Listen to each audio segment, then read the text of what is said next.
Cold Wind Blows, written by Duck Show Studios. It had been a couple months since Sir Handel had had his derailment and Duncan had puffed on the buckled track. It was fall now on Sodor. Duncan did not like the cold. "Oh dear," said Duncan. "I cannot stand this weather," he said. "This is the worst fall ever. It's so cold," said Duncan. "Well, it's not as bad as a few years ago, is it?" Duncan thought back. "Well, not as bad as that, but it's the second worst fall I've ever seen." "Oh, Mr. Duncan's so fussy about weather," said Sir Handel. "I'm cold."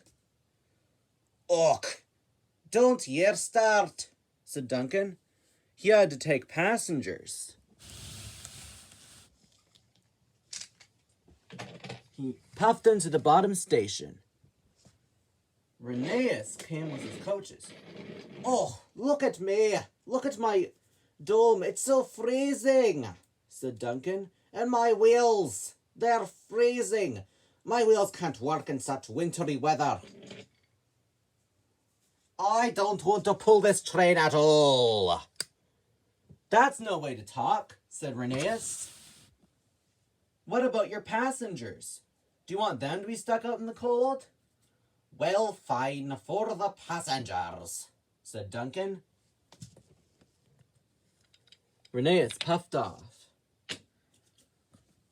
Duncan puffed along. He grumbled at some parts along the way. "Oh, this cold is so cold. It's colder than this. My dome is when the snow comes, there won't be. My sand won't be good enough for the sandbox to sand the rails," said Duncan. He stopped at the next station, and then he puffed along. "Oh dear, my wheels are aching. The cold's to blame." But he remembered he must do it for the passengers, so he delivered them all.